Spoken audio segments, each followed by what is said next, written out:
Hey, good morning still. We're looking a little bit about quarter after 9 in the morning. I want to get some things done because we're going to be a little bit busier this afternoon and so forth.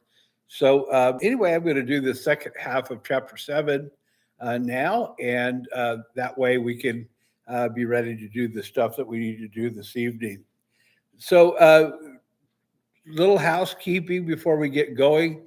Uh, I would appreciate it if you would subscribe to this station or this channel, and give me a thumbs up and a share and maybe even comments in the comments. So I would really appreciate that uh, and thank you for that as well.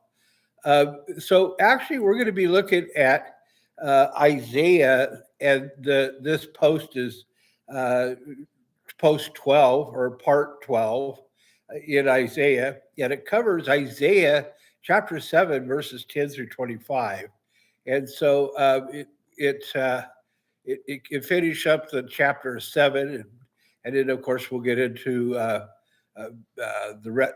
chapter 8 tomorrow. But anyway, let's take a look at this. This is known as entitled for this particular paragraph. It's entitled "The Sign of Immanuel." And you know what? Here's the deal: is Immanuel actually means God with us. Okay, so this is an important piece here that he's relaying to us, and he's actually relaying it to Ahaz, who's the king. Okay, and here's what he says. It says, starting in verse 10, it says, "Then the Lord spoke again to Ahaz, ask for a sign from the Lord your God, from the depths of Sheol to the heights of heaven." But Ahaz replied, "I will not ask. I will not test the Lord."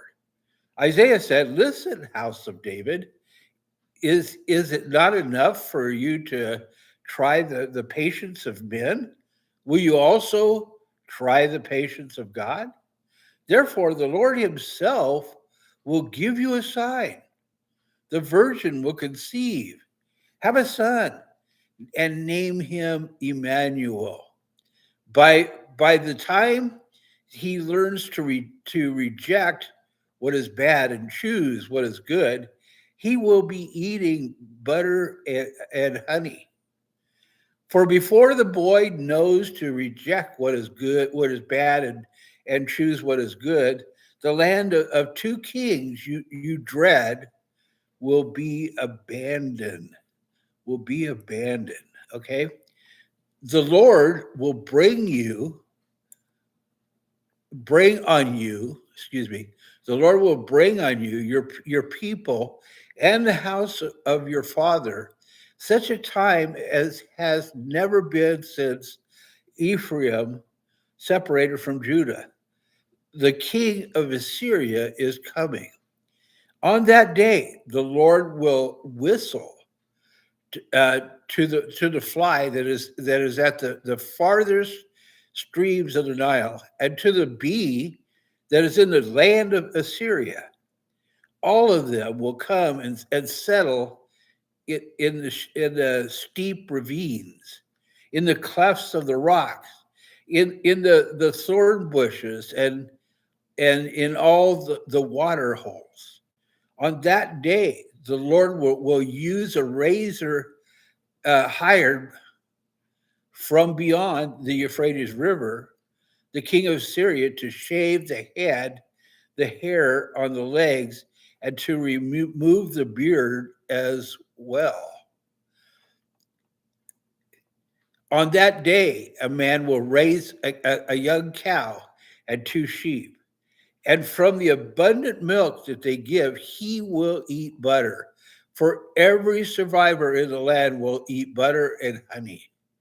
And on that day, every place where there were 1,000 vines worth 1,000 pieces of silver will become thorns and briars.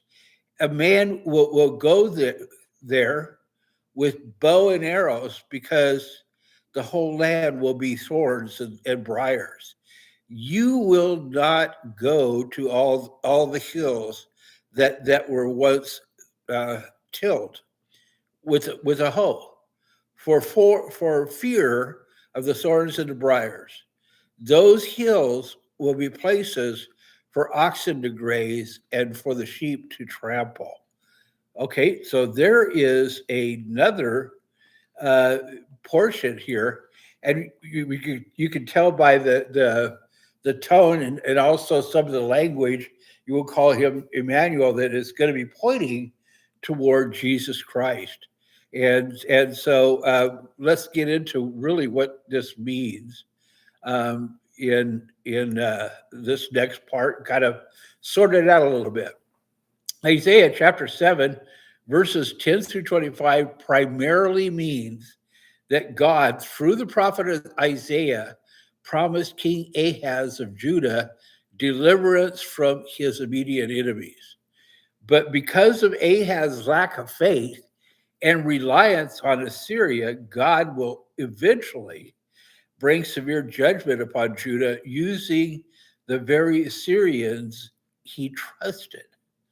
The passage contains both an immediate historical meaning and long-range messianic prophecy.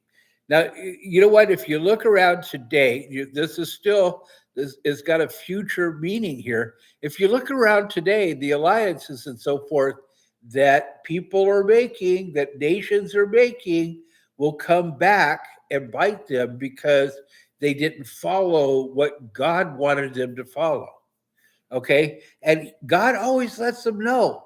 He always gives a prophetic utterance to his people so that they'll know. But in this case, it was rejected. And it even though God carried out his promises and still is, the people that he made alliances with, the countries that Ahaz made alliances with, came back and to bite him, and it caused great problem, great stress, and great crisis in the country. The passage begins with God offering King Ahaz any sign of his choosing to confirm the prophecy that the imminent invasion of Aram, Syria, and Israel will fail. Ahaz, who has already decided to seek help from Assyria, that's in 2 Kings 16, chapter 16, 7 and 8, verses 7 and 8, refused the offer under a pretense of petty, saying that he would not put the Lord to a test. This response angered Isaiah, who then declared that God would provide a sign anyway. The sign of Immanuel. Therefore, the Lord himself will give you a sign. The virgin, or the young woman, will conceive and give birth to a son and call him Immanuel, which means God with us. God with us. And the fulfillment before this child was old enough to reject the wrong and choose the right, the two kings Ahaz feared, Rezin of Syria and Pekah of Israel, will be defeated. This occurred within a few years when Assyria conquered those nations, those two nations. Okay? Because Ahaz rejected God's offer of protection and aligned with Assyria, the second part of the prophecy, verses 18 through 25, warns of devastating judgment from that same ally. The hired razor, God would whistle for the Assyrian and the Egyptian armies, referring to them figuratively as razor, that would completely shame and humiliate the land of Judah. Widespread desolation. Okay, this is the second part. widespread desolation. The once cultivated land would be turned into a wilderness of briars and thorns, suitable only for grazing cattle and hunting. The people would be few, surviving on a simple diet of curds and honey. Okay? For the Christians, the primary significance of the Immanuel sign is the ultimate fulfillment of the birth of Jesus Christ, as cited in Matthew chapter 1, verse 23 of the New Testament. The New Testament interprets the Hebrew word alma, young woman, or as pathio to virgin, pasios, pointing to the miraculous conception of Jesus at the ultimate sign that God is truly with us. This double fulfillment, an immediate sign for Ahaz and a future sign of the Messiah, is a common prophetic technique in the Bible. Ultimately, the passage highlights the importance of trusting in God during times of crisis rather than relying on human strength or political alliances.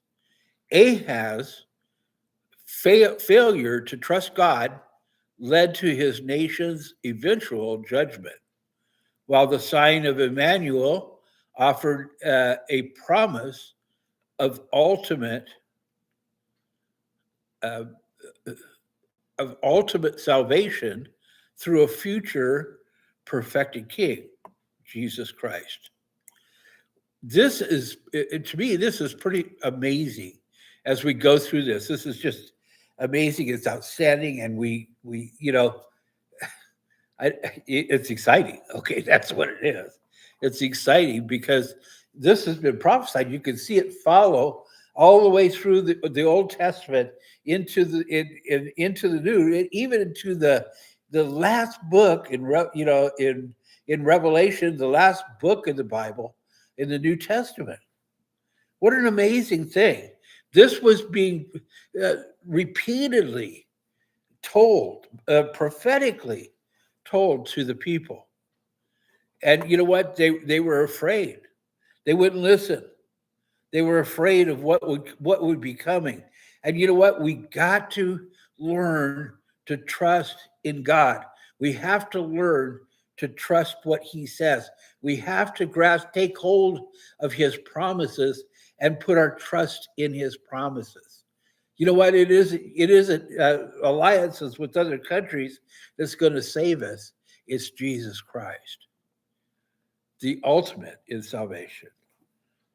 I hope that you are blessed. I hope that you take this to heart. And I hope you have a great, great day. Blessings to you.